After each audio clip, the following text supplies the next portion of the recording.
Of you. सो एक बार सभी लोग कंफर्म कर देंगे बेटा ऑडियो वीडियो क्लियर है। Hello everyone. So everyone confirm in the chat box, am I audible, am I visible clearly to all of you. एक बार सभी लोग कंफर्म कर देंगे बेटा ऑडियो वीडियो क्लियर है, so that we can start our very important discussion. आज हम लोग एक बहुत इंपॉर्टेंट इशू पे बात करने वाले हैं और बहुत सारे स्टूडेंट्स लगातार इस तरीके के सेशन का वेट कर रहे थे। तो उन सभी लोगों के लिए, आप सभी सिविल इंजीनियरिंग एस्पिरेंट्स के लिए ये सेशन बहुत यूजफुल होने वाला है, स्पेशली अगर आप प्रिपेयर कर रहे हैं स्टेट, एई और जेई एग्जाम के लिए। ठीक है, so should we start our discussion. So first of all good evening to all of you, good evening everyone. और जैसा आप सभी लोगों को पता है, आरआरबी जेई और एसएससी जेई ये दो बहुत बड़े एग्जाम है आप लोग के लिए, जिसके लिए आप लोग प्रिपेयर कर रहे हैं लगातार।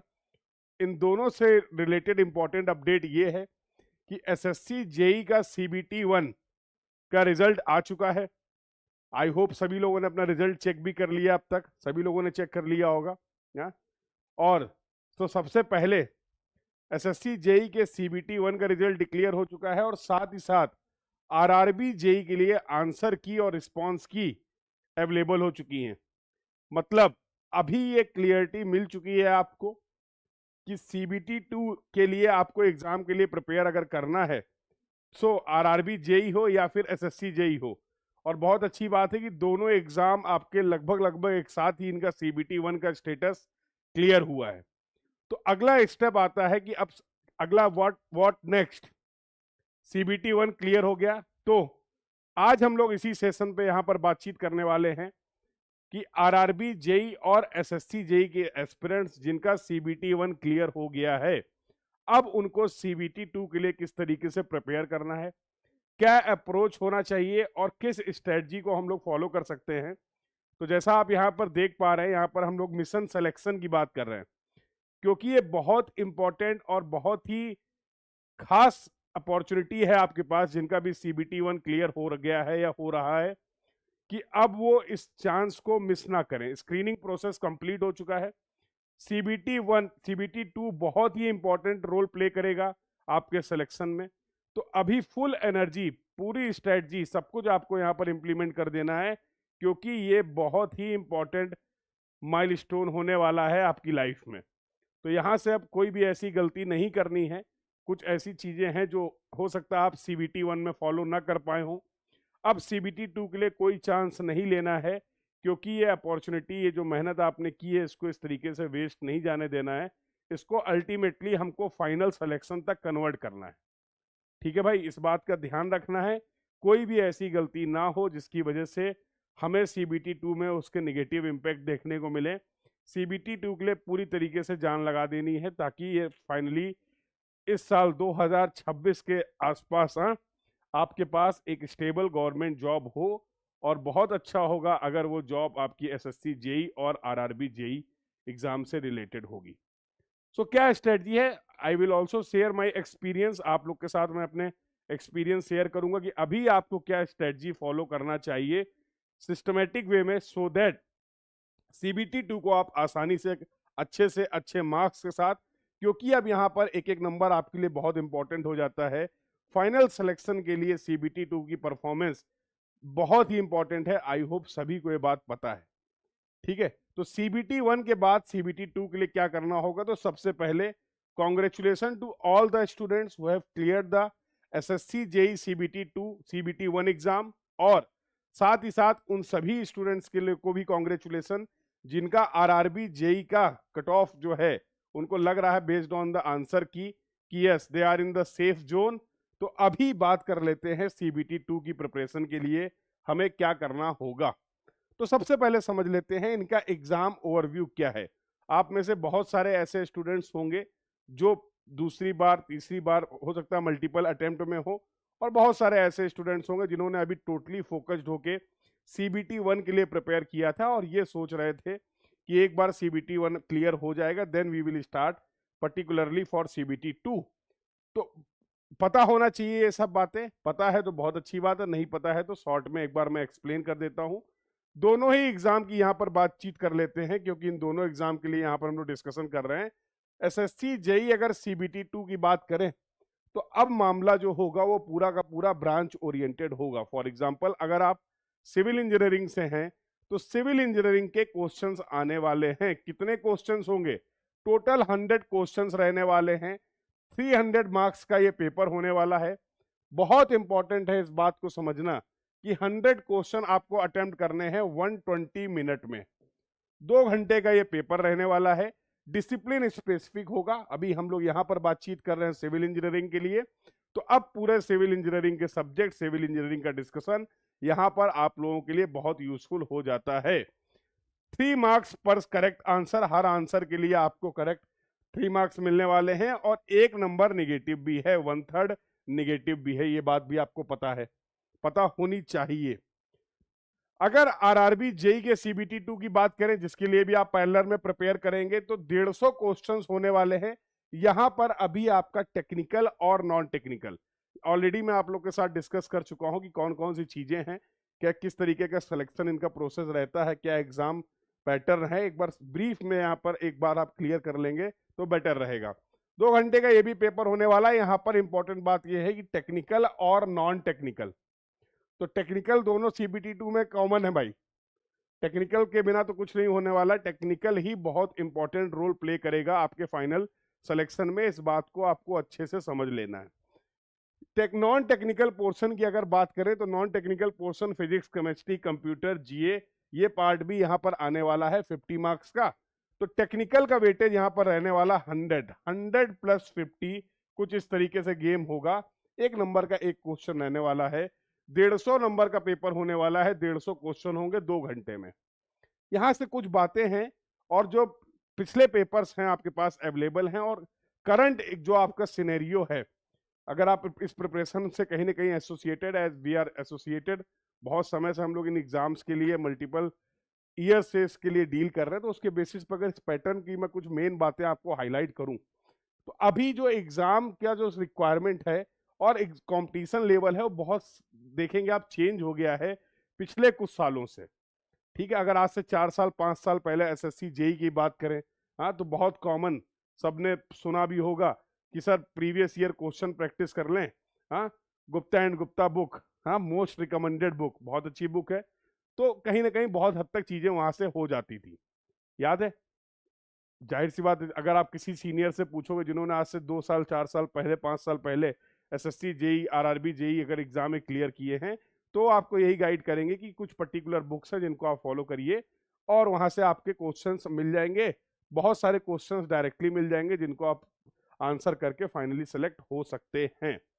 ठीक है, अभी आप देखोगे तो थोड़ा सा पैटर्न चेंज है और कंपटीशन का लेवल भी चेंज हो चुका है, क्योंकि मोस्ट ऑफ द स्टूडेंट्स ऐसे हैं जो कि प्रिपेयर कर रहे हैं। मल्टीपल स्टूडेंट्स आर देयर जो कि मल्टीपल एग्जाम्स के लिए प्रिपेयर कर रहे हैं और करेंगे भी, बिकॉज सभी को कोई ना कोई अपॉर्चुनिटी चाहिए। तो अब जैसे क्या है कि जो स्टूडेंट्स गेट के लिए प्रिपेयर कर रहे हैं वो भी एसएससी का एग्जाम दे रहे हैं, वो भी आरआरबी के एग्जाम में जा रहे हैं। हाँ, स्टेट ए के लिए अगर वो प्रिपेयर कर रहे हैं तो वो भी एग्जाम के लिए। तो अल्टीमेटली अगर आप देखेंगे तो कट ऑफ में इंक्रीज देख पाएंगे अगर आप लास्ट ईयर के पैटर्न्स को, लास्ट ईयर के डेटा को एनालाइज करेंगे। वो कट ऑफ इंक्रीज होना सिर्फ और सिर्फ यहां से ये पता चलता है आपको कंपटीशन का लेवल इंक्रीज कर रहा है। क्यों इंक्रीज कर रहा है? क्योंकि अब हर एग्जाम के लिए हर स्टूडेंट्स ट्राई कर रहे हैं, अटेम्प्ट ले रहे हैं, सेलेक्ट होना चाह रहे हैं। कोई दिक्कत की बात नहीं, कर भी सकते हैं इसमें कोई गलत बात नहीं है। यस और नो? तो पहले कहीं ना कहीं एक बेसिक अगर मैं लाइन की बात करूं तो पहले कहीं ना कहीं ये होता था कि एग्जाम का पैटर्न जो था बहुत ज्यादा प्रिडिक्टेबल था। हाँ, बहुत ज्यादा चेंजेस नहीं थे। तो एक प्रॉपर प्रॉपर प्रॉपर एक स्ट्रेटजी को फॉलो करके आप लोग आसानी से एग्जाम निकाल लेते थे, या आपके सीनियर्स ने एग्जाम निकाले हैं रिलेटिवली। अभी क्या है, देखो, अब मैं जेई एग्जाम के लिए इसको बात को मैं ऐसे समझा देता हूं आप लोग को, बहुत इंपॉर्टेंट है कि फॉर एग्जांपल मैं केवल और केवल जेई एग्जाम के लिए प्रिपेयर कर रहा हूं। I am preparing only for the JE exam, JE exam तक के लेवल का प्रिपेयर कर रहा हूं। बट इसमें प्रॉब्लम यह है कि मैं जिन लोगों से कॉम्पीट करने वाला हूं, जो और लोग इस कॉम्पिटिशन का हिस्सा हैं, वो उनकी प्रिपरेशन का लेवल कहीं ना कहीं मेरी प्रिपरेशन से ज्यादा है। ठीक है, इस बात को समझना है कि कहां पर स्टूडेंट लैग करते हैं, स्पेशली वो स्टूडेंट्स जो एक पर्टिकुलर जेई एग्जाम को टारगेट करते हैं, जिनका टारगेट ही होता है जेई एग्जाम। उनके लिए ये प्रोसेस चैलेंजिंग इसलिए बन जाता है क्योंकि इसमें ऐसे एस्पिरेंट्स भी हैं जिनका प्रिपरेशन लेवल कहीं ना कहीं आपसे थोड़ा ज्यादा है। यस और नो? अब जिसने ज्यादा प्रिपेयर कर रखा है, कंसेप्ट्स को इन डीप कवर कर रखा है, उसको एडवांटेज मिलेगा। यस और नो? कुछ क्वेश्चंस ऐसे एग्जाम में होते हैं जो आपके डीप अंडरस्टैंडिंग को चेक करते हैं और वो उनके लिए इजी हो जाते हैं as compare to the aspirants जो केवल और केवल जेई एग्जाम को प्रिपेयर कर रहे हैं, जेई एग्जाम के लिए टारगेट कर रहे थे। अब इसमें आप कोई बात को ये समझना है कि मैं अगर जेई एग्जाम के लिए प्रिपेयर कर रहा हूं या मैं अगर अपने लेवल को कहीं पे जाकर रिस्ट्रिक्ट कर रहा हूं, इसका ये मतलब नहीं है कि बाकी लोग भी वहीं पे रुक जाएंगे। यस और नो? बाकी लोग तो बेस्ट से बेस्ट प्रिपरेशन कर ही रहे हैं ना। और इसकी वजह से क्या हो जा रहा है कि कहीं ना कहीं खासकर वो स्टूडेंट्स जो केवल जेई एग्जाम को टारगेट करते हैं, वो इनके यहाँ पर इनके सक्सेस का रेट क्या हो जाता है, थोड़ा सा कम हो जाता है। तो अब आप क्या कर सकते हैं कि आपको अपनी प्रिपरेशन को इंप्रूव करना पड़ेगा, ये सच्चाई है, इसका कोई अल्टरनेटिव नहीं है। अब आप ये नहीं कह सकते हैं कि सर ये जेई लेवल का एग्जाम है तो मैं यहीं तक की प्रिपरेशन करूंगा और ज्यादा डिटेल में नहीं पढ़ूंगा, नहीं समझूंगा चीजों को। क्यों? क्योंकि आपके साथ जो लोग एग्जाम दे रहे हैं वो आपसे अगर बेटर को ऑब्वियसली उसके सेलेक्ट होने के चांसेस जो होंगी, प्रोबेबिलिटी जो होगी वो ज्यादा होगी। ठीक है? तो बहुत इस बात को, ये बात कहीं ना कहीं मिस होती है और स्टूडेंट्स इसकी वजह से डिफिकल्टी फेस करते हैं। तो भैया कुल मिला के मामला ये है कि यहाँ पर आपको अपनी प्रिपरेशन को बहुत स्ट्रांग करना है। आपका जो कंपटीशन है वो आपके साथ वाले लोगों से है और एक एग्जाम कंपटीशन का मतलब ही यही है कि आपको द बेस्ट परफॉर्म करना। जो लोग भी उस एग्जाम में अपीयर हो रहे हैं उन सभी में जो बेहतर परफॉर्म करेंगे उनके पास वो अपॉर्चुनिटी आने वाली है, उनका उनका एग्जाम क्लियर होने वाला है। ठीक है बेटा? तो इस बात को बहुत समझना है। तो इसको हम लोग कैसे कर सकते हैं? तो देखो, मैं ये मान के चलता हूं कि जिन भी बच्चों का CBT 1 क्लियर हो गया है या हो रहा है, उन वो अपने एग्जाम के लिए कहीं ना कहीं बिल्कुल, इसमें 100% कोई डाउट नहीं है कि वो सीरियस है। क्योंकि इतने नंबर ऑफ कैंडिडेट्स हैं, सब डेटा आपके पास अवेलेबल है, बहुत हाई कंपटीशन है और उसके बाद अगर आपने CBT 1 क्लियर किया है तो ये कोई नॉर्मल बात नहीं है, ये एक्स्ट्राऑर्डिनरी बात है। इस बात के लिए once again congratulation to all of you. ठीक है? लेकिन यहां पर हमारी जो जर्नी है ये कंप्लीट नहीं होती है। अब हमारी रिस्पॉन्सिबिलिटी जो है, अब हमारी मेहनत जो है हमें और बढ़ानी है। क्योंकि अभी तक आपका हर तरीके के स्टूडेंट के साथ कंपटीशन था, सीरियस, नॉन सीरियस। अब आपका जो चैलेंज है, अब आपका जो कंपटीशन है, वो लगभग लगभग सभी सीरियस एस्पिरेंट्स के साथ है। इस बात को भी आपको समझना है। यस और नो? स्क्रीनिंग का पर्पज यही है। ठीक है? तो अब ये बहुत क्रूशियल मूवमेंट है, बहुत क्रूशियल स्टेप है, ये तय करेगा कि आपका सिलेक्शन होगा या नहीं होगा। तो इन बातों को आपको ध्यान रखना है। बहुत अच्छी बात है कि टेक्निकल पोर्शन जो है वो सेम है। और दूसरा इंपॉर्टेंट जो यहाँ इस स्लाइड से, इस जो मैंने अभी आपको बताया, इससे दूसरी इंपॉर्टेंट बात जो आपको समझने को मिलती है कि हम कहीं ना कहीं इस बात को समझ सकते हैं कि एग्जाम के क्वेश्चंस का लेवल क्या होगा। जनरल क्या है, देखो मैं फिर से बता रहा हूं, हर एग्जाम की रिक्वायरमेंट अलग अलग है। सबसे बड़ी स्टूडेंट से गलती क्या हो जाती है कि वो हर एग्जाम को एक ही तरीके से ट्रीट करते हैं। इसका बहुत सिंपल सा एग्जांपल है क्रिकेट। हाँ, क्रिकेट आप सभी लोग बहुत देखते हैं, सभी लोग कनेक्टेड हैं। हर फॉर्मेट की रिक्वायरमेंट अलग अलग है। यस और नो? क्रिकेट आपको खेलना आता है ये एक बात है, ठीक है, आप बहुत अच्छे बैट्समैन हैं, आप बहुत अच्छे बॉलर हैं, एक बात है। बट हर फॉर्मेट की रिक्वायरमेंट अलग अलग है। टेस्ट मैच की रिक्वायरमेंट अलग है, IPL की रिक्वायरमेंट, 2020 की रिक्वायरमेंट अलग है। यस और नो? वनडे मैच की रिक्वायरमेंट क्या है, अलग है। अब सब जगह आप एक ही अप्रोच को नहीं लगा सकते। You can not apply the single approach in all the format. I hope इस बात को आप अच्छे से रिलेट कर पाएंगे। ऐसे ही आपका सिविल इंजीनियरिंग में कंसेप्ट क्लियर होना, ये एक बात है। लेकिन साथ साथ हर एग्जाम के पैटर्न को और हर एग्जाम की रिक्वायरमेंट को आपको समझना पड़ेगा। सबके लिए एक ही यूनिवर्सल अप्रोच लगाना कहीं ना कहीं गलती हो जाती है। जैसा मैंने अभी थोड़ी देर पहले बताया कि मोस्ट ऑफ द स्टूडेंट्स, लगभग लगभग सभी स्टूडेंट्स जो हैं वो मल्टीपल एग्जाम्स के लिए प्रिपेयर करते हैं। तो कहीं ना कहीं एक ही अप्रोच से वो हर एग्जाम को डील कर सकते हैं। आपकी गेट में बहुत अच्छी रैंक है, आपकी ईएससी में बहुत अच्छी रैंक है, इस बात की गारंटी नहीं है कि आप एसएससी जेई और आरआरबी जेई का पेपर क्लियर कर पाएंगे। आई हैव वेरियस एग्जाम्पल, मेरे करियर में, थ्रू आउट माई करियर में बहुत सारे ऐसे स्टूडेंट से मिला जिनका टारगेट था एसएससी, जिनका टारगेट था ईएससी एग्जाम, जिनका टारगेट था GATE exam, they have secured the good rank.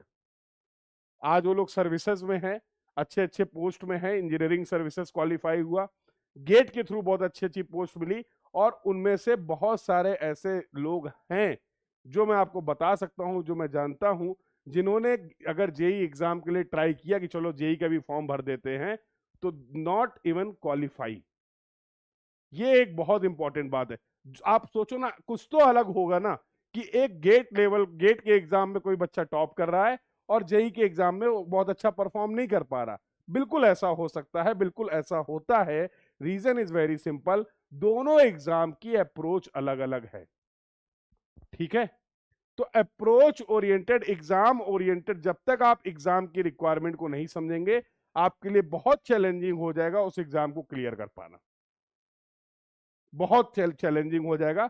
आप अगर थोड़ा सा भी डिस्कस करेंगे, थोड़ा सा भी लोगों से मिलेंगे, बातचीत करेंगे अपने सीनियर से, तो आपको ये बात और अच्छे से समझा पाएंगे, आप और रिलेट कर पाएंगे।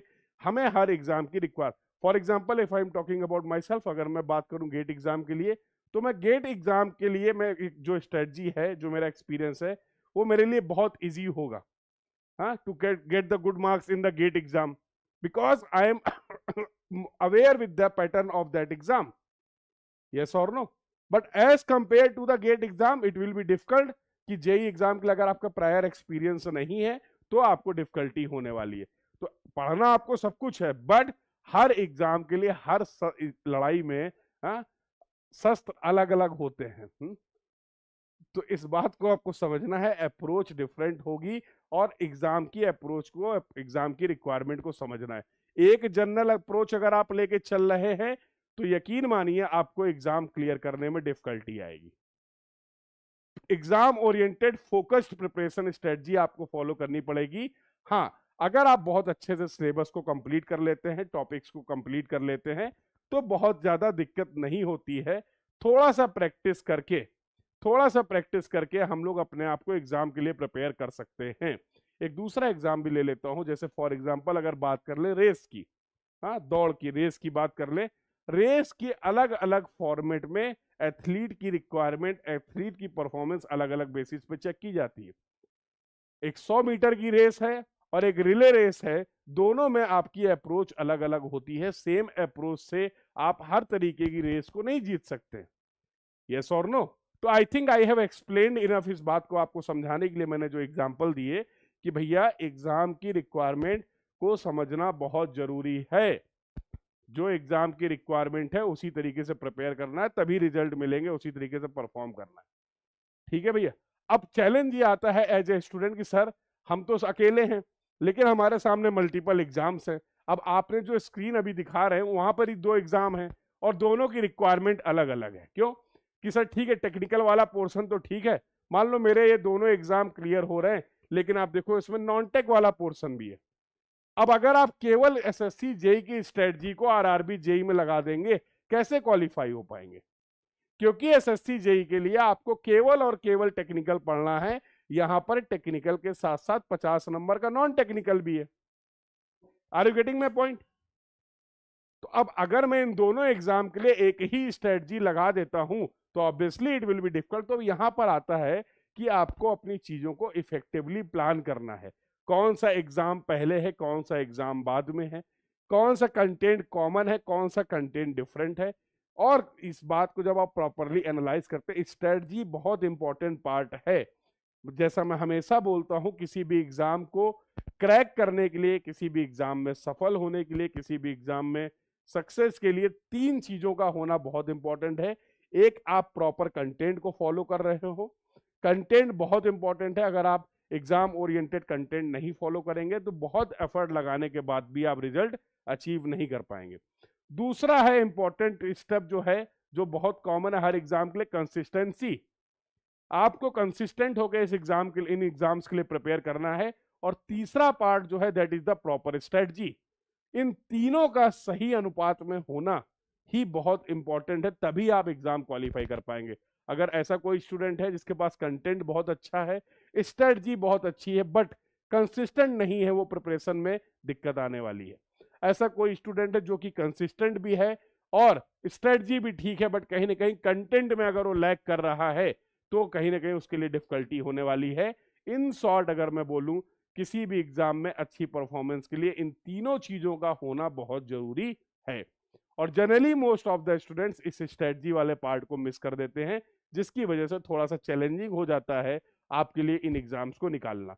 चलिए सर, अब देखो इन दोनों से एक कॉमन बात तो समझ में आ गई है। यहां पर मुझे करने हैं 100 क्वेश्चन 120 मिनट में, और यहां पर मुझे करने हैं 150 क्वेश्चन और ये भी मुझे करने हैं 120 मिनट में। यही है ना मतलब भाई? तो एक चीज तो समझ में आ गई है कि क्वेश्चंस जो होंगे वो बहुत ज्यादा लेंदी और कैलकुलेटिव नहीं होंगे। मानते हो कि नहीं? क्योंकि जो टाइम यहां पर आपको पर क्वेश्चन मिल रहा है, इससे ये तो क्लियर हो गया है कि क्वेश्चन बहुत डेप्थ में नहीं आने वाले। सर क्या एक भी क्वेश्चन नहीं आएगा? बिल्कुल, कुछ क्वेश्चंस जरूर आएंगे। कुछ क्वेश्चंस ऐसे जरूर आएंगे जो कि कैलकुलेशन वाइज टाइम टेकिंग होंगे। कुछ क्वेश्चंस ऐसे जरूर आएंगे जिनको सॉल्व करने में आपको अलॉटेड टाइम से ज्यादा टाइम लगेगा, और उन क्वेश्चंस को भाई नहीं जूझना है उनसे। समझ लो, अगर आप किसी एक क्वेश्चन में 5 क्वेश्चन के बराबर का टाइम दे रहे हैं और सॉल्व भी कर लेते हैं तो 5 क्वेश्चन आपने मिस कर दिए। Time management is the key in exams के लिए। टाइम मैनेजमेंट बहुत इंपॉर्टेंट है।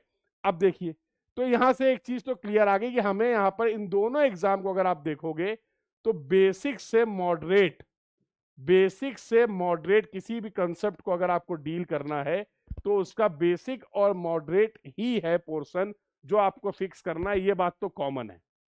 कुछ क्वेश्चंस लेंदी होंगे, कुछ क्वेश्चंस टाइम कंज्यूमिंग होंगे, उनको आपको सही समय पर समझ के डिसाइड करना है, अटेम्प्ट करना है, नहीं करना है। टाइम मैनेजमेंट के लिए बहुत इंपॉर्टेंट होंगे और ऐसे क्वेश्चंस आएंगे भी।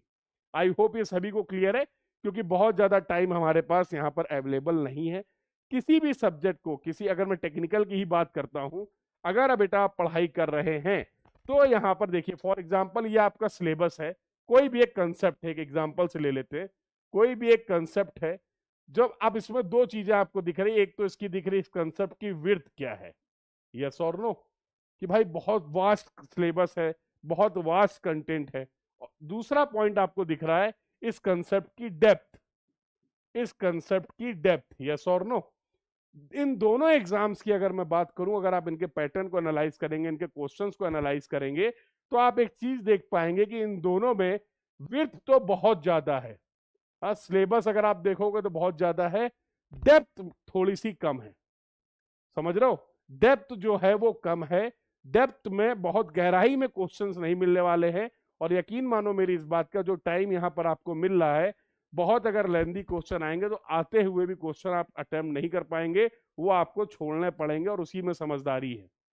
अदरवाइज अगर आप किसी एक क्वेश्चन को दिल पे ले गए कि नहीं नहीं ये तो मेरा फेवरेट सब्जेक्ट है, इसका सवाल मैं कैसे छोड़ सकता हूं, कैसे गलत कर दूंगा, अब ये कोई सवाल हो ना हो, इस सवाल को तो करके ही जाएंगे, तो वो सवाल तो भले हो जाए लेकिन सिलेक्शन होने के चांसेस बहुत कम हो जाएंगे। और एग्जामिनर का उस एग्जाम में ऐसे क्वेश्चंस को रखने का टारगेट भी यही था कि आपको डाइवर्ट किया जा सके। समझ लो, तो इस बात का ध्यान रखना है आपको। तो यहां से आपको विड्थ, इन दोनों एग्जाम के लिए सिलेबस का मैक्सिमम कवरेज बहुत इंपॉर्टेंट है। ठीक है? एक अगर आसान भाषा में बोले तो ऊपर ऊपर, हाँ, क्योंकि जो क्वेश्चन है बेसिकली वो क्या है, डायरेक्ट आपने क्वेश्चन पढ़ा है, पता तो ठीक है आप आंसर कर पाएंगे कंसेप्ट से, अगर आप अवेयर हैं, नहीं पता है तो फिर कुछ नहीं कर सकते हो, यस और नो। तो यहां पर आपका कवरेज जो है वो ज्यादा होना चाहिए। डेप्थ में थोड़ा सा आप कॉम्प्रोमाइज कर सकते हैं as compare to the GATE and ESC exam. Clear है बेटा ये बात सभी को? तो यहां पर ये आपके पास ऑप्शन नहीं है कि सर हम ये पार्ट छोड़ देते हैं, ये सिलेबस छोड़ देते हैं, ऐसा नहीं है। यहां पर जितना ज्यादा सिलेबस कवर करेगा जो बच्चा, वो उतना ही फायदे में रहेगा, उसको उतना ही सपोर्ट मिलने वाला है, हेल्प मिलने वाली है आपके फाइनल एग्जाम में। Syllabus coverage is the key, और इसका कोई अल्टरनेटिव नहीं है। अगर आप इन एग्जाम के लिए प्रिपेयर कर रहे हैं, कोई भी पोर्शन आप छोड़ के नहीं जा सकते हैं, कोई भी पार्ट आप स्किप नहीं कर सकते हैं, क्योंकि सवाल आपसे को हर जगह से देखने को मिलेंगे, हर जगह से, हर टॉपिक से, हर सब्जेक्ट से सवाल आएंगे। जैसे गेट एग्जाम की अगर बात करें तो वहां पर क्या, किसी सब्जेक्ट का वेटेज बहुत ज्यादा है, किसी सब्जेक्ट का वेटेज बहुत कम है, तो वहां पर तो ये अप्रोच चल जाती है कि सर इसको ज्यादा पढ़ लेंगे, इसको कम पढ़ लेंगे, क्योंकि कोई सब्जेक्ट है जो 2 नंबर का पूछा जा रहा है, कोई सब्जेक्ट है जो 10 से 15 नंबर का पूछा जा रहा है, तो उसके लिए आप टाइम एलोकेट कर लेते हैं। बट यहाँ पर आप प्रीवियस ईयर पेपर को अगर आप एनालाइज करेंगे तो बहुत वाइड सिलेबस है जो आपको कंप्लीट करना है। चैलेंज क्या है? चैलेंज ये है कि सर अब हमारे पास जो टाइम है वो लिमिटेड है, सिलेबस बहुत ज्यादा है, तो अब इसमें हम क्या करें? क्या फिर से एक तरफ से पढ़ना शुरू करें? एक तरीका तो ये है कि सब एक तरफ से फिर से पढ़ना शुरू करें, यस और नो? और यकीन मानो अगर आप इस अप्रोच को फॉलो करेंगे तो फिर से आपको दिक्कत आने वाली है, क्योंकि इतने कम टाइम में पूरे सिलेबस को फिर से रिवाइज कर पाना, फिर से पढ़ पाना संभव नहीं है, ठीक है? क्योंकि अल्टीमेटली आपको एग्जाम में परफॉर्म भी करना है, चीजों को सिर्फ पढ़ने से काम नहीं चलेगा, उनको रिटेन भी करना है, उनको प्रैक्टिस भी करना है, और फाइनली एग्जाम में उनको परफॉर्म भी करना है। तो अब यहाँ पर करा क्या जाए? वो है ना, करें तो करें क्या ऐसे सिचुएशन में, क्या किया जाए जिससे हम बेस्ट रिजल्ट अचीव कर सकते हैं? चलिए साहब उसकी बातचीत कर लेते हैं। तो देखो, सबसे पहले अंडरस्टैंड द एग्जाम पैटर्न, जिसके बारे में मैं लगातार बात कर रहा हूं, ठीक है? दोनों एग्जाम अगर आप इनको टारगेट कर रहे हैं तो सबसे पहले पैटर्न में क्या है कि आपको सिलेबस पैटर्न एनालाइज करना है। कॉमन पार्ट जो है आपको ये स्ट्रेटजी बनानी कि कौन सा एग्जाम आपका पहले आ रहा है। फॉर एग्जाम्पल अगर एसएससी जेई का एग्जाम अगर पहले होगा तो पहले हम पूरे टेक्निकल पे ही फोकस करने वाले हैं।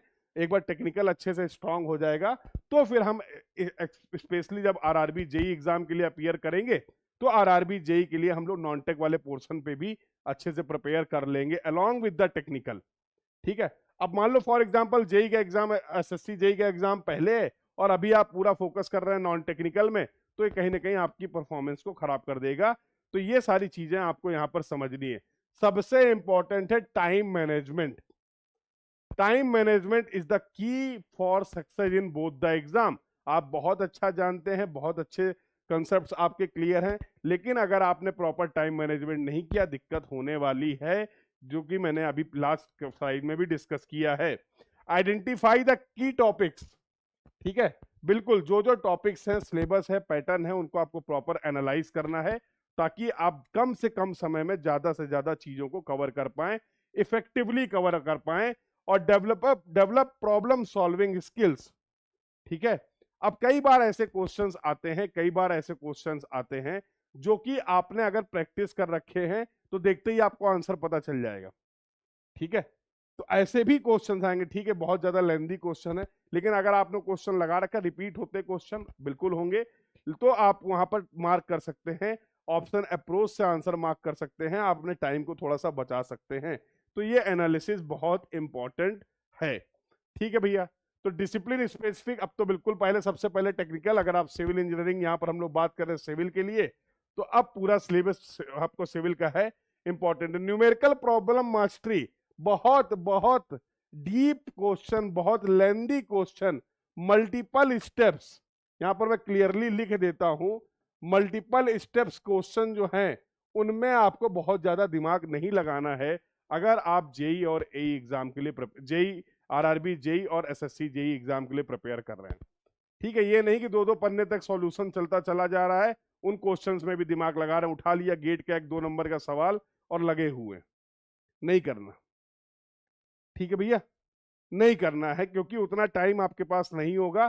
तो कोशिश ये करनी है कि अगर मैं बोलूं गेट और ईएससी के लेवल, तो थोड़ा सा आपका लेवल जो यहाँ पर रहेगा, डेप्थ जो कंसेप्ट की रहेगी वो रिड्यूस हो जाएगी इन एग्जाम्स के लिए।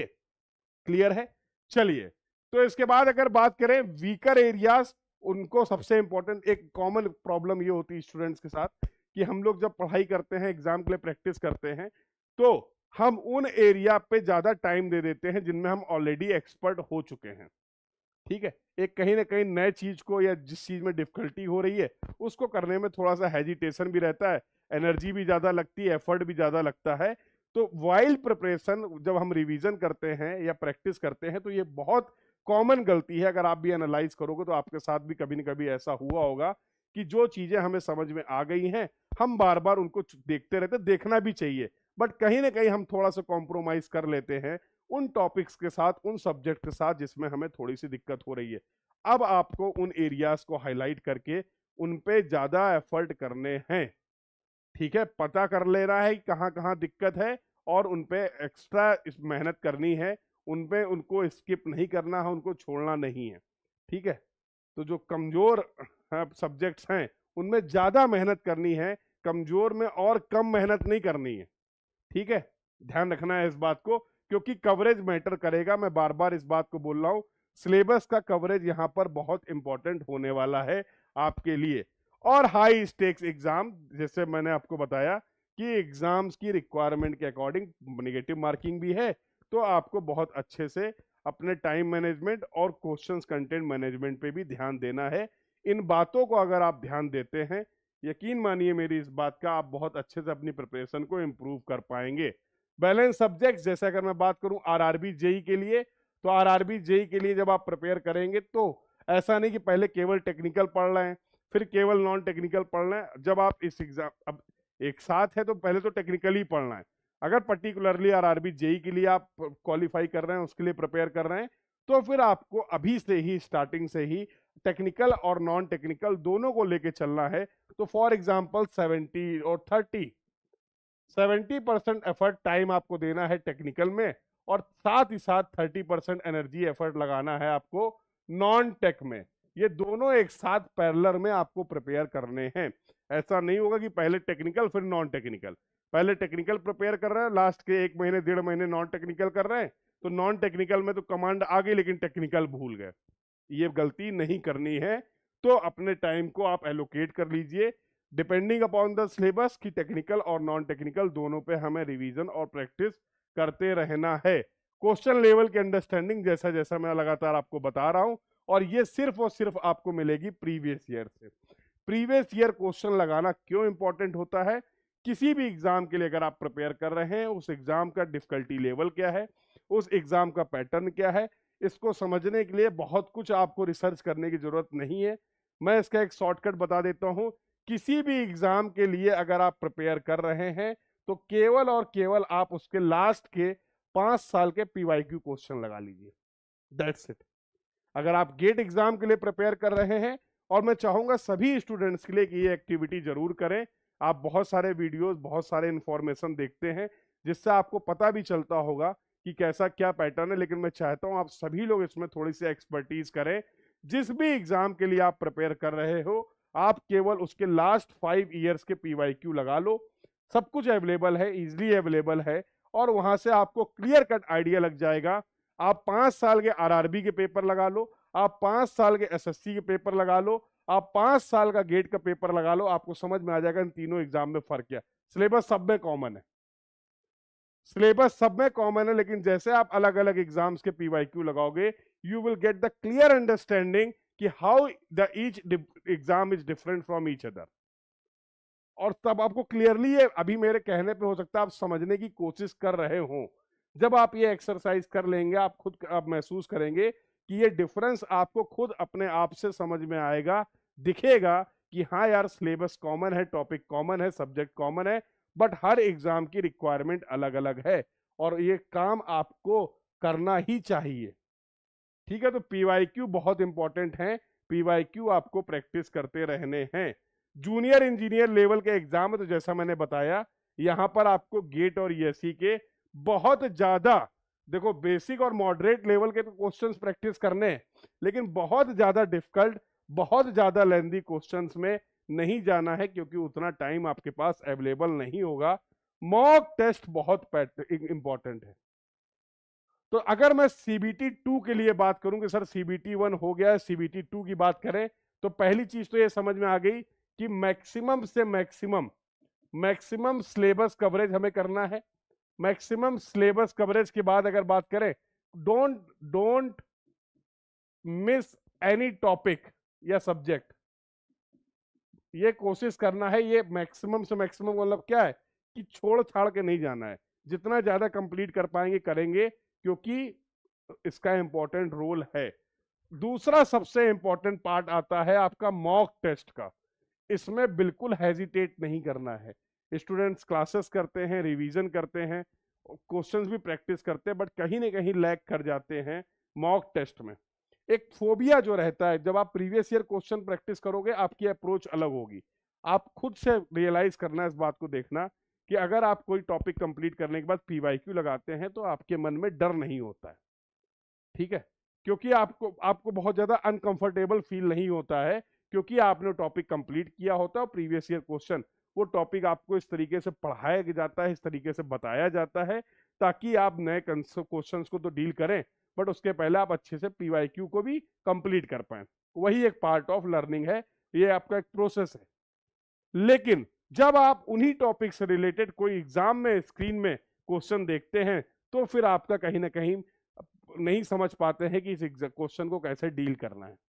होता है ऐसा कि नहीं होता? अगर ऐसा होता है तो एक बार चैट बॉक्स में बताएंगे कि सर उसी टाइप का क्वेश्चन जब पीवाईक्यू में प्रैक्टिस करते हैं तो आराम से हो जाता है, वैसा ही क्वेश्चन जब एग्जाम में आ जाता है, टेस्ट में आ जाता है, तो दिमाग काम करना बंद कर देता है। ऐसा होता है, बहुत नॉर्मल सी बात है, सभी के साथ ऐसा होता है, और इसका रीजन होता है एग्जाम प्रेशर और परफॉर्मेंस प्रेशर।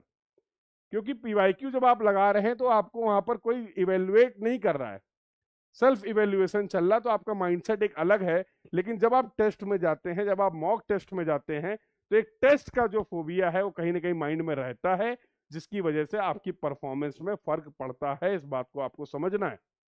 सर ये दूर कैसे होगा? इसका दूर करने का सिंपल सा बेस्ट तरीका है कि ज्यादा से ज्यादा आपको मॉक टेस्ट करने हैं। नंबर कम आ रहे हैं कोई बात नहीं, तो मॉक टेस्ट करने हैं, और इसके साथ साथ लास्ट में आता है टेस्ट सीरीज। इसको भी भैया मिस मत करना। टेस्ट सीरीज बहुत सीरियस से दे लेना। बहुत अच्छा आपने पढ़ा है, लेकिन अगर आपने मॉक टेस्ट और टेस्ट सीरीज नहीं फॉलो किए तो भी आपको दिक्कत होने वाली है। समझ रहे हो? ज्ञान बहुत है आपके पास, लेकिन अगर आप उसको एक्सप्रेस नहीं कर पा रहे हैं, विद्याएं बहुत हैं आपके पास, अस्त्र शस्त्र बहुत हैं आपके पास, और जंग के मैदान में अगर आप उनका सही से उपयोग नहीं कर पा रहे हैं तो जंग हारना तय है। समझ रहे हो? तो किस शस्त्र का, किस अस्त्र शस्त्र का कहां पर यूज करना है, ये बहुत अच्छे से पता होना चाहिए, और उसके लिए प्रैक्टिस बहुत इंपॉर्टेंट है।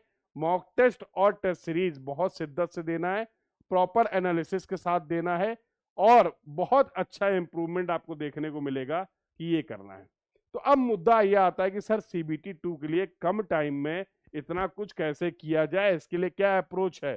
तो मैंने क्या बताया, प्रीवियस ईयर सबसे इंपॉर्टेंट भैया, regular mock test, topic wise और परफॉर्मेंस एनालिसिस। टेस्ट जब आप दे रहे हैं, मॉक टेस्ट दे रहे हैं, तो केवल ये नहीं कि नंबर्स आप देख रहे हैं 5 टेस्ट दे लिए, 6 टेस्ट दे लिए, 60 टेस्ट दे लिए, 500 टेस्ट दे लिए, नहीं, आपको हर टेस्ट का प्रॉपर एनालिसिस करना है। अगर एक कंसेप्ट आप पहले टेस्ट से लेके 50वें टेस्ट तक गलत कर रहे हैं तो कोई इंप्रूवमेंट आपने नहीं किया है, you are just simply wasting your time. अगर एक कंसेप्ट जो मेरा गलत हुआ है उसको मैं रिवाइज करता हूं, उसको मैं प्रैक्टिस करता हूं, उसको और अच्छे से पढ़ता हूं, और मैं देखता हूं कि 2-3 टेस्ट के बाद अब मैं उस तरीके के क्वेश्चन या उस कंसेप्ट के क्वेश्चन को गलत नहीं कर रहा हूं, यस और नो, तो आप बोल सकते हैं कि टेस्ट से आपका इंप्रूवमेंट हुआ है। तो टेस्ट और मॉक टेस्ट का पर्पज है आपकी अपनी परफॉर्मेंस को इंप्रूव करना, और इसके लिए प्रॉपर एनालिसिस करनी चाहिए आपको। सेल्फ एनालिसिस जब तक आप नहीं करेंगे, अब क्या है कि टेस्ट सीरीज में आपको एक एनालिसिस मिल जाती, ठीक है, यूजफुल है, लेकिन फिर वही बात है कि ज्यादा यूजफुल, ज्यादा बेनिफिशियल होगा कि अगर वो आप एनालिसिस क्वेश्चन वाइज खुद करें कि हाँ कहां पर क्या डिफिकल्टी आई, क्योंकि वहां पर आपकी जनरल चीजें हैं। आपको अपनी चीजों को समझना है कि मैं कहां पर लैग कर रहा हूं, मेरे को कहां पर एक्स्ट्रा एफर्ट रिक्वायर्ड है, तो वो कोई आपके लिए नहीं करेगा। सिंपल सी बात है, वो आपको खुद ही करना पड़ेगा बेटर रिजल्ट्स के लिए। एक जनरल वे में एनालिसिस आपको मिल सकती है, बट हर पर्सन के लिए कस्टमाइज ऐसी कोई विधि नहीं है ना भाई, यस और नो, तो वो खुद से ही आपको आइडेंटिफाई करके इंप्रूव करना पड़ेगा। वेरी इंपॉर्टेंट पार्ट, ठीक है। तो ये बहुत चीज इंपॉर्टेंट समझने की बात है जो आपको समझ में आनी चाहिए। आई होप यहाँ तक की सभी बातें क्लियर है। बहुत ज्यादा मैं इस सेशन को लेंदी नहीं करूंगा, बताने को तो बहुत सारी चीजें हैं, धीमे धीमे डिस्कस करते रहेंगे, मिलते रहेंगे तो डिस्कस करते रहेंगे एक साथ। बहुत ज्यादा आपको बहुत लंबा समय नहीं लूंगा, कम से कम टाइम में यहाँ पर मैं आपको चीजें बताना चाहता हूँ। तो भैया कैसे, इसके लिए अब हम लोग क्या कर सकते हैं, तो मैंने जैसा बताया एक इनिशिएटिव है जो मैं स्टार्ट कर रहा हूं। अब आपको टॉपिक्स क्लियर हैं, आपने ऑलरेडी पेपर 1 निकाल रखा है, तो पूरा का पूरा फोकस जो होगा वो मैं 3 स्टेप में डिवाइड कर देता हूं। एक तो प्रैक्टिस क्वेश्चंस, क्वेश्चंस को आपको प्रैक्टिस करना है। अब सबसे इंपॉर्टेंट हो जाता है यहां पर क्वेश्चन का सिलेक्शन, क्योंकि क्वेश्चंस आपके पास बहुत सारे क्वेश्चंस अवेलेबल हैं, ठीक है, हजारों की संख्या में क्वेश्चंस अवेलेबल है। अब इस एग्जाम के लिए कौन कौन से क्वेश्चंस, किस टॉपिक के किस तरीके क्वेश्चन इंपॉर्टेंट हैं, ये अगर आपके लिए मिल जाए तो आपके लिए बहुत बेहतर होने वाला है कि एग्जाम ओरिएंटेड क्वेश्चंस हों। तो कोशिश करिए कि जितने भी जेई और एई लेवल के पेपर हैं उनके क्वेश्चंस को आपको सबसे पहले टारगेट करना है हर टॉपिक में, क्योंकि जेई और एई लेवल क्वेश्चन अगर आप लगाएंगे तो you will get the clear understanding कि हाँ भाई किस लेवल के क्वेश्चन आ रहे हैं। तो ज्यादा से ज्यादा क्वेश्चंस आपको प्रैक्टिस करना है, स्टेप 1 जो बहुत इंपॉर्टेंट है। अब बहुत ज्यादा कंसेप्ट को दोबारा से लेक्चर सीरीज को फॉलो करने की जरूरत नहीं है, उतना टाइम नहीं है। अगर आपको बेसिक्स क्लियर हैं तो अब आप ज्यादा से ज्यादा टाइम दीजिए केवल और केवल प्रैक्टिस के लिए। जब आप क्वेश्चंस प्रैक्टिस करेंगे तो साथ साथ आपके कंसेप्ट भी रिवाइज होंगे, ठीक है। 2 अप्रोच है, एक आप कंसेप्ट पढ़िए फिर सवाल लगाइए। जब आप पहली बार कोई सब्जेक्ट पढ़ रहे हैं, कोई तैयारी कर रहे हैं, तब यह अप्रोच काम करती बहुत अच्छा है। लेकिन अगर आप सेकंड स्टेज में हैं तो अब आपका अप्रोच ये होना चाहिए रिवीजन थ्रू क्वेश्चंस। अब हम ज्यादा से ज्यादा क्वेश्चंस लगाएंगे और वहां से हमें पता चलेगा कहां कहां पर हम लैग कर रहे हैं, और फिर हम उन पर्टिकुलर कंसेप्ट्स को स्कैन करके उनको रिवाइज करेंगे। इस तरीके से आपकी लर्निंग प्रोसेस आगे बढ़ने वाली है, ठीक है। तो ये अप्रोच आप फॉलो कर सकते हैं। तो प्रैक्टिस करना है ज्यादा से ज्यादा क्वेश्चन। इसके बाद आ जाएंगे मॉक टेस्ट में, और मॉक टेस्ट के बाद सबसे इंपॉर्टेंट है आपकी टेस्ट सीरीज। मॉक टेस्ट के बाद सबसे इंपॉर्टेंट है आपकी टेस्ट सीरीज, जिस पे आपको ध्यान देना है। तो सर इस पे कैसे आप क्या हेल्प कर सकते हैं? तो जैसा मैंने आपको बताया है कि हम लोग यहाँ पर बात कर रहे हैं बेटा मिशन सिलेक्शन की। मैं पूरी कोशिश करूंगा बेस्ड ऑन माय एक्सपीरियंस मैं आपको प्रॉपरली गाइड कर पाऊं। तो सबसे पहले मैं बात कर लेता हूं जो हमारे यूट्यूब परिवार है, जो लोग यूट्यूब से फ्री क्लासेस कर रहे हैं। तो यूट्यूब वाले स्टूडेंट्स के लिए मंडे से, ठीक है, मंडे से आपकी एक सीरीज स्टार्ट हो रही है जहां पर हम लोग एक क्लास में लगभग 50 क्वेश्चंस प्रैक्टिस करने वाले हैं। तो टारगेट ये करूंगा कि हर क्वेश्चन, हर सब्जेक्ट के एग्जाम ओरिएंटेड मैं आपको हर सब्जेक्ट के कम से कम 100 क्वेश्चंस करा दूं, जिससे आपको एक आइडिया लग जाए, गाइडेंस मिल जाए।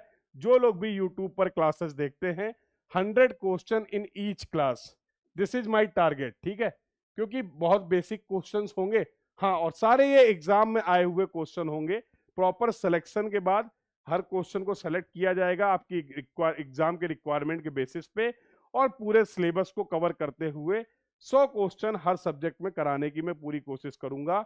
जो यूट्यूब स्टूडेंट्स हैं उनके लिए यहाँ पर ये अनाउंसमेंट है। आई होप आप सभी के लिए ये क्लियर हो गया होगा, जो लोग भी यूट्यूब से इन एग्जाम्स के लिए प्रिपेयर कर रहे हैं। तो मंडे से आपकी क्लासेस शुरू हो जाएंगी।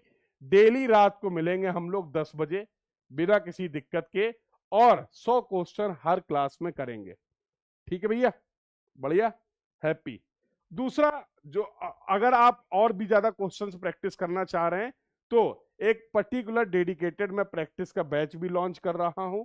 मिशन सिलेक्शन आपको प्रेप हॉरिजन ऐप पर ये मिल जाएगा, तो वहां पर जाके आप लोग इनरोल कर सकते हैं। यहाँ पर 2500 से ज्यादा क्वेश्चंस हम लोग प्रैक्टिस करने वाले हैं टेक्निकल, ठीक है। यहाँ पर मैं क्लियरली कर देता हूँ, सिविल टेक्निकल, 2 बातें आपको क्लियर होनी चाहिए।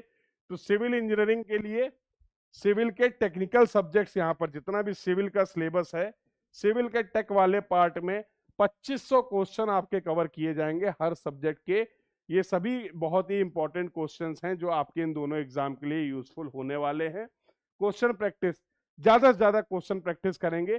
सर केवल क्वेश्चन आंसर होगा नहीं, उनका कंसेप्ट भी रिक्वायर्ड होगा, तो बीच बीच में एक्सप्लेन किया जाएगा, सफिशिएंट कंसेप्ट एक्सप्लेनेशन भी होगा।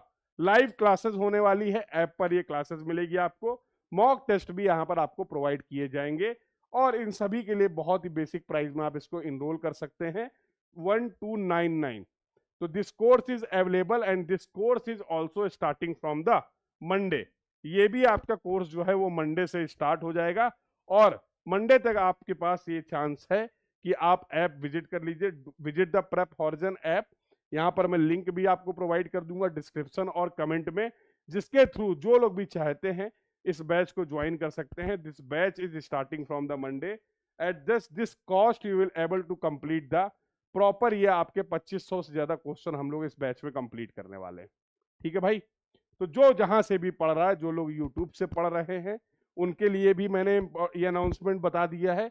ऐसा नहीं कि हम लोग यूट्यूब पर जो स्टूडेंट्स बिल्कुल ही अफोर्ड नहीं कर सकते, उनके लिए भी पूरा सपोर्ट रहेगा, बिल्कुल जो मेरे साइड से पॉसिबल है। तो यूट्यूब पर भी ये मिशन सक्सेस सिलेक्शन जो है आपका, इसकी क्लासेस चलेंगी। लगभग 50 क्वेश्चन एक क्लास में करेंगे और हर सब्जेक्ट के 100 क्वेश्चन करने की कोशिश करेंगे। और आपके पास जो जो दोज हु कैन अफोर्ड, जो इसके लिए इतना अफोर्ड कर सकते हैं, तो वो इस बैच के साथ भी अपनी प्रिपरेशन को स्टार्ट कर सकते हैं। यहाँ पर आपको बहुत सारा कंटेंट मिल जाएगा, मॉक टेस्ट को आप एक्सेस कर पाएंगे, पीवाईक्यूज को भी आप एक्सेस कर पाएंगे। ठीक है, कोई भी अगर आपके पास डाउट एंड क्वेरी है, किसी भी तरीके की कोई डिफिकल्टी है, तो आप सभी लोग इस नंबर पे मेरे से कनेक्ट कर सकते हैं। This is the number. और ये प्रेप हॉरिजन का ऐप डाउनलोड करके जेई और एई सेक्शन में आपको ये कोर्स मिल जाएगा, इसके लिए इनरोल कर लेंगे। तो do enrol and after enrolling यहाँ पर आप कनेक्ट कर सकते हैं, so that you will be, आपको जो भी गाइडेंस रिक्वायर्ड है वो यहाँ पर आपको मिल जाएगी। तो आई होप सभी को क्लियर हो गया है। इन बातों का ध्यान रखेंगे और बहुत ही बेहतरीन तरीके से अपने इन एग्जाम्स के लिए प्रिपेयर करेंगे। मिलते हैं मंडे को यूट्यूब पर, मिलते हैं मंडे को ऐप पर, जहां पर हम लोग अपना मिशन सिलेक्शन स्टार्ट कर रहे होंगे। सो आई होप ये इंफॉर्मेशन आप सभी लोगों के लिए यूजफुल रही। सारी चीजों को फॉलो करिए और बेहतर से बेहतर रिजल्ट्स अचीव करिए। Once again congratulation to all the students who have qualified the SSC CBT 1 और जिनका आरआरबी जेई सीबीटी 1 क्लियर हो रहा है, उन सबको बहुत बहुत बधाइयां। और बिल्कुल फुल एनर्जी लगा दो, पूरा एफर्ट लगा दो, अब ये अपॉर्चुनिटी मिस नहीं होनी चाहिए और सीबीटी 2 में भी बहुत बेहतरीन अच्छा परफॉर्म करना है। Yes, so C you soon, मिलते हैं फिर से किसी अगले सेशन में। और भी अगर आपका कोई डाउट क्वेरी है, कुछ भी आप पूछना चाह रहे हैं, तो आप वीडियो पे कमेंट कर सकते हैं। नंबर यहाँ पर दिखाया गया है, इस नंबर के थ्रू आप मेरे से कनेक्ट कर सकते हैं। और प्रेप हॉरिजन ऐप में बहुत सारा ऐसा कंटेंट है जो आपकी प्रिपरेशन के लिए वहां पर फ्रीली अवेलेबल है। तो सभी लोग इसको विजिट करिए और वहां पर जेई एई सेक्शन में जाके बहुत सारे ऐसे इनिशिएटिव हैं जो आपके लिए अवेलेबल हैं, उनको एक बार चेक करिए और एक बार उनको यूज करिए। आपकी प्रिपरेशन को इम्प्रूव करने में डेफिनेटली ये सारी चीजें मदद करने वाली हैं। So I hope I am clear till now, और मिलते हैं अगली क्लास में। This was all about for this session. Thank you everyone, keep learning. Thank you.